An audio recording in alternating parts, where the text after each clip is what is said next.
한국 테라와타 비쿠니 부산 삼보디 선원 상류따 니까야 읽어주는 삐아 바니니 스님 여러분들과 반갑게 인사 나누겠습니다. 여러분 안녕하세요. 오늘 여러분들과 함께 읽을 상류따 니까야 내용을 열어보도록 하겠습니다.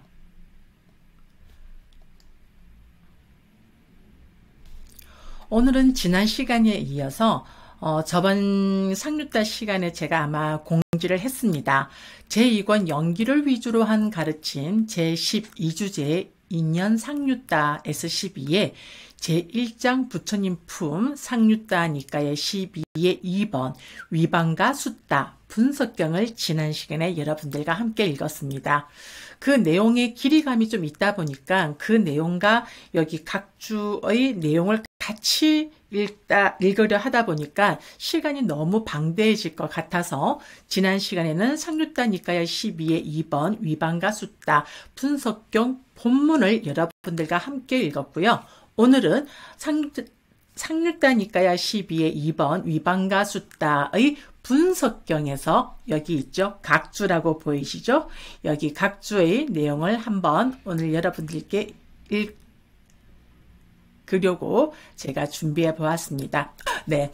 자, 각주의 내용은 제가 조금 너무 아비담마 쪽으로 너무 이렇게 분석으로 들어가는 내용은 제가 조금 제가 읽는 내용에서 제가 제외를 시켰고 여러분들이 듣는 데 있어서 여러분들이 이 방송을 들으시면서 이해가 갈 수 있는 내용들만 제가 조금 가려서 읽어보도록 하겠습니다. 자, 각주 분석경 위반과 숫다 분석경의 각주를 읽어보겠습니다. 늙음, 자라란 고유 성질을 설명한 것이다. 노쇠함이란 형태의 성질을 설명한 것이다. 부서짐 등은 변화를 설명한 것이다. 젊은 시절에 치아는 희다. 그러나 나이가 들면서 점점 색깔도 변하고 여기저기가 빠진다. 이제 빠지고 남아있는 것과 비교해서 부서진 치아를 부서진 것이라 한다. 종말 쭈찌라는 것은 고유 성질에 따른 설명이다. 사바와 제거됨이란 형태의 성질에 따른 설명이다. 죽음에 이른 무더기들이 부서지고 사라지고 보이지 않게 되기 때문에 부서짐, 사라짐이라 부른다. 사망, 죽음이란 것은 찰나적인 죽음이 아니다. 서거라는 것은 죽어서 없어지는 것이다. 이 모든 것은 인습적인 의미, 그러니까 개념으로 설한 것이다 라고 보시면 됩니다. 오온의 부서짐이란 궁극적인 의미에서, 그러니까 빠라마타라는 의미에서 설한 것이다. 하나의 구성 성분을 가진 것 등에서 하나의 색과 루빠가 되는 것이죠. 넷 수상행식의 이 넷과 다섯 색수상행식의 구성성분으로 나누어지는 무더기들이 부서진 것이지 사람이 죽은 것이 아니다. 그러나 이것이 있을 때 인간이 죽었다는 단지 일상생활에서의 통용되는 언어가 있는 것이다 라고 되어 있습니다. 자, 다음은 생명 기능의 끊어짐이라는 것은 모든 측면에서 궁극적 의미, 그러니까 빠라마타의 죽음이다. 아울러 이것은 인습적인 의미, 그러니까 쌈무띠, 세속죄로서의 죽음이라고도 불린다. 왜냐하면 생명 기능이 끊어짐을 두고 세상에서는 띠싸가 죽었다, 푸싸가 죽었다 이런 식으로 이름을 붙여서 명명하기 때문이라고 되어 있습니다. 태어남, 자띠, 출생, 싼자띠, 도래함, 옷간띠, 생김, 니빠띠, 탄생, 아비니빠띠. 이러한 것들은 인습적인 의미의 가르침이다. 오온의 나타남과 감각 장소를 획득함은 궁극적 의미의 가르침이다. 오온의 나타남이라는 것은 궁극적 의미로 설한 것이다.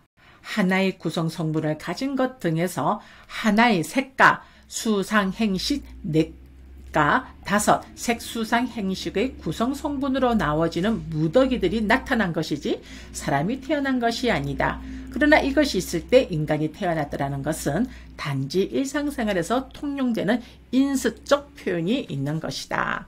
지금 이렇게 우리가 분석계형에서는 12연기에 대한 내용을 읽었기 때문에 그것의 내용을 여러분들이 조금 바탕에 깔아 놓으시고 이 주의 설명을 한번 들어보시면 이해가 되신다고 봅니다. 자, 다음입니다. 욕계의 존재란 업으로서의 존재와 재생으로서의 존재이다. 여기서 업으로서의 존재라는 것은 욕계의 존재에 태어나게 하는 업을 말한다. 왜냐하면 업은 거기에 재생하는 존재의 원인이 되기 때문에 결과에 해당하는 존재라는 이름을 원인인 업에도 할당하여 붙인 것이다. 부처님이 출현은 행복이다 라거나 사악함의 적집은 괴로움이다 라는 등에서처럼 결과에 대한 인수적 표현으로 업의 존재라고 존재라는 표현을 썼을 뿐이지 업으로서의 존재는 업 자체를 말한다. 재생으로서의 존재란 그 업으로 받은 오치온, 집착이 대상이 되는 5가지의 무더기를 말한다. 왜냐하면 그것은 거기에서 존재한다고 해서 존재라고 말하는 것이다. 모든 곳에서 이처럼 업으로서의 존재와 재생으로서의 존재 둘 다를 두고 욕계의 존재라고 한 것이다. 이 방법은 색계와 무색계에도 적용되어야 한다. 업으로서의 존재, 재생으로서의 존재에 대한 설명은 청정도론의 그 17장에 250부터 270까지의 내용을 살펴보시면 조금 더 자세하게 여러분들이 접하실 수가 있습니다. 자, 다음은 취착. 4가지 취착에 대해서 청정도론에서 아주 길게 설명을 하고 있는데요. 여기서 4가지 취착은 어떠한 것이 있느냐. 첫 번째, 감각적 욕망에 대한 취착입니다. 두 번째, 견해에 대한 취착입니다. 세 번째, 계율과 어뢰의식에 대한 집착입니다. 네 번째는 자아의 교리에 대한 취착입니다. 이렇게 해서 4가지 취착에 대해서 여러분들에게 읽어보았습니다. 다음은 눈의 문, 그러니까 눈이라는 이 육근에서 속행 과정, 자와나 윗띠에 의해서 전개되는 가래의 이름이 형색에 대한 가래 등이다. 이것은 마치 장자의 아들, 바라문의 아들이라고 아버지 쪽을 취해서 이름을 붙이는 것처럼 형색, 소리, 냄새, 맛, 느낌, 법이라는 대상을 취해서 이름을 붙인 것이다. 여기에서 형색을 대상으로 가진 가래가 형색에 대한 가래이다. 이러한 가래가 감각적 욕망을 통해서 형색을 맛보면서 전개되는 것이 감각적 욕망에 대한 가래. 이제 이 가래가 3가지에 대한 가래가 있거든요. 또 상견, 항상 영원하다고 하는 그 상견과 함께하는 탐욕교에서 물질은 항상 하고 경고하고 영원하다고 라고 이와 같이 맛보면서 전개되는 것이 존재에 대한 가래이다. 단견, 죽으면 끝난다는 것이죠. 죽으면 모든 것이 다 끝난다고 보는 이 함께하는 탐욕에 의해서 물질은 부서지고 파멸하여 죽은 뒤에 존재하지 않는다라고 이와 같이 맛보면서 전개되는 가래가 존재하지 않음에 대한 가래. 이렇게 형색에 대한 가래는 이와 같이 3가지가 된다. 이렇게 하여 소리에 대한 가래 등까지 합하면 모두 18가지가 된다.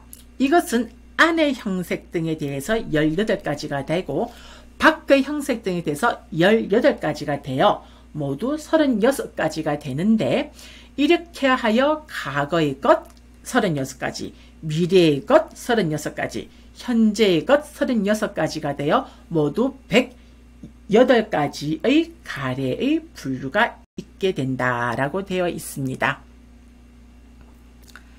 자, 이 감각적 욕망에 대한 가래란 5가닥의 감각적 욕망에 대한 탐욕의 동어이고 존재에 대한 가래란 존재를 열망함에 의해서 생긴 상견이 함께하는 색계와 무색계의 존재에 대한 탐욕과 선을 갈망하는 것이 동의이고 존재하지 않음에 대한 가래란 단견이 함께하는 탐욕의 동의이다라고도 설명하고 있습니다.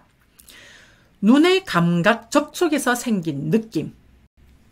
등으로 마치 만다니의 아들 사리붓다라고 어머니 쪽을 취해서 이름을 붙이는 것처럼 눈, 귀, 코 이렇게 안입이 설신의 토대를 취하여 이름을 붙인 것이 눈의 감각 접촉에서 생긴 느낌이다. 이것은 눈의 감각 접촉에서 생긴 느낌은 유익한 것, 해로운 것, 이 둘로 설명할 수 없는 것이 있다. 라고 이방가에서 잘 설명하고 있다고 되어 있습니다.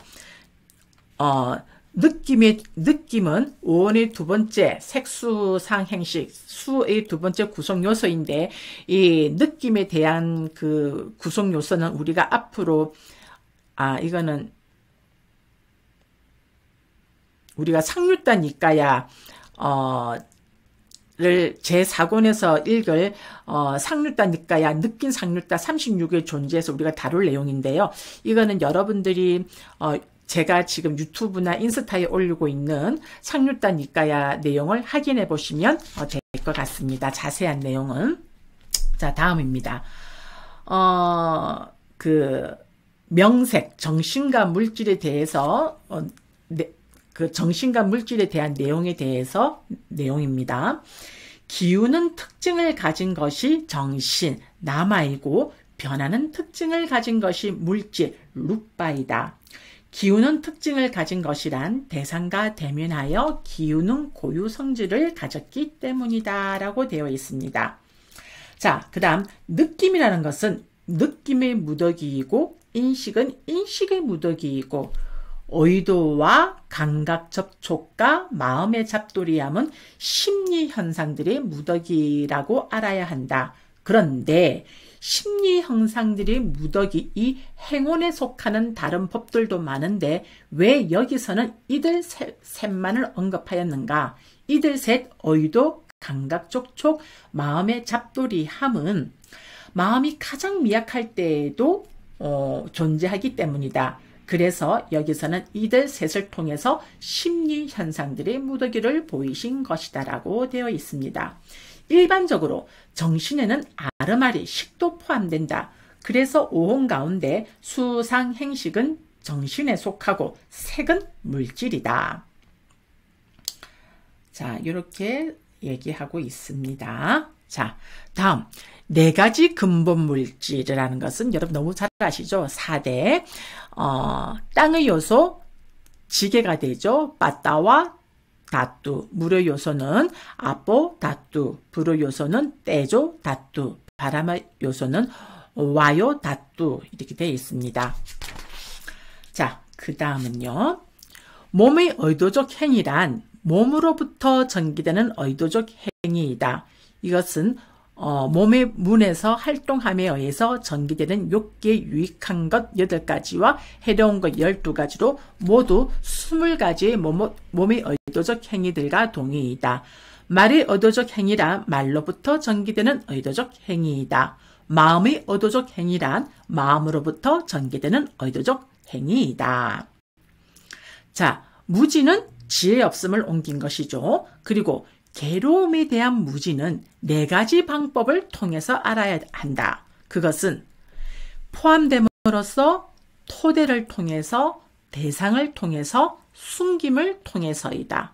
그러면 여기서 괴로움에 대한 무지는 괴로움의 진리에 포함되기 때문에 포함됨으로써 괴로움에 포함된다. 괴로움의 진리는 괴로움에 대한 무지가 의지하는 조건이 되기 때문에 토대이다. 그러니까 토대를 통해서가 되는 것이죠. 그 다음 대상의 조건을 통해서 대상이 된다. 그리고 괴로움의 진리는 있는 그대로의 특징을 꿰뚫는 것을 장애하여 지혜가 일어나는 것을 막는다. 이것이 숨김을 통해서라는 것이죠. 이렇게 하여 괴로움에 대한 무지를 숨긴다. 괴로움의 일어남에 대한 무지는 세 가지 방법을 통해서 토대를 통해서 대상을 통해서 숨김을 통해서 알아야 한다. 괴로움의 소멸에 대한 무지와 괴로움의 소멸로 인도하는 도닦음에 대한 무지는 있는 그대로의 특징을 깨뚫는 것을 장애하여 지혜가 일어나는 것을 막는다. 이렇게 덮어버림으로써 이들의 진리를 숨긴다.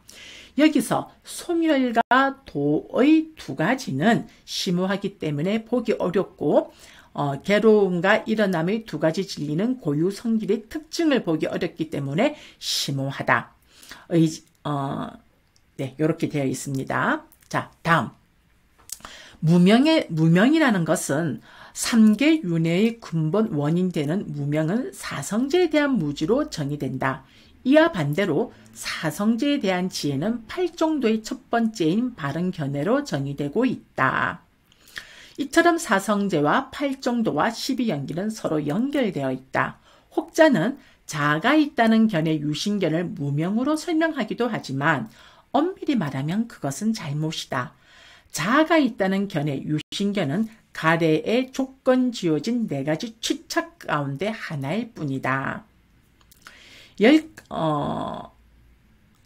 10가지 족쇄의 측면에서 보더라도 예류가를 증득하면 유신견은 소멸된다. 그러나 무명은 예류가를 증득한다고 해서 모두 다 소멸되지 않는다. 사성제를 관통해서 아라한이 되어야만 무명은 모두 없어진다. 그러므로 진하니, 대하니, 불성이니, 일심이니, 주인공이니, 열애장이니 하면서 유사 자아간을 가진 자들은 무명이 다하는 것은 고사하고 아직 유신견 혹은 착의 문제도 해결하지 못하여 예류가도 증득하지 못한 자들이어서 범부라고 할 수밖에 없다라고 되어 있습니다. 자, 다음. 소멸, 니로다. 소멸, 니로다, 빠따라는 것을 통해서 세존께서는 열반을 말씀하셨다. 왜냐하면 열반에 도달한 뒤 모든 법들은 소멸하기 때문이다. 그래서 열반은 이러한 법들의 소멸이라고 말해진다. 이처럼 세존께서는 본경에서 12가지의 구절을 통해서 12연기죠. 구절을 통해서 윤회와 윤회로부터 벗어남을 말씀하시면서 아라한가를 정점으로 하는 가르침을 펴셨다. 그러므로 윤회의 괴로움의 발생 구조를 밝히는 12연기의 순간은 사성제와 고성제와 집성제에 해당하고 윤회의 괴로움으로부터 벗어남을 밝히는 12연기의 역간은 한멸문이죠. 사성제의 멸성제와 도성제에서 12연기의 역간을 바른 도닦음이라고 부르고 있음에 해당한다라고 되어 있습니다. 이렇게 해서 오늘 상류따 니까야 읽기는 제12주제 2년 상류따 제1장 부처님 품에 상류따 니까야 12의 2 위반가수따 분석경 각주 내용을 여러분들과 함께 읽어보았습니다. 네. 5월 붓다의 날 외삭 데이 때까지는 이 내용을 여러분들에게 공지를 좀 올리려고 합니다. 매주 금토일 5월달 밤 9시에 5월 줌 온라인 위파사나 수행은 아래와 같이 금토일 이렇게 진행될 것입니다. 왜 말이 안 되죠? 진행할 것이고요. 5월의 마지막 주가 4월 볼은 외삭데이와 이게 외삭데이가 있는 주라서 그 주만큼은 금토일의 일정에서 나와서 월화수 해서 음력으로 13, 14, 15, 3일간은 외삭데이 3일간 봉축줌 온라인 집중 수행으로 진행을 할 것이고요. 5월 26일 4월 보름 외삭데이 봉축법회 붓다의 날 봉축법회는 삼보디선언 오후 5시에 봉행하고자 합니다.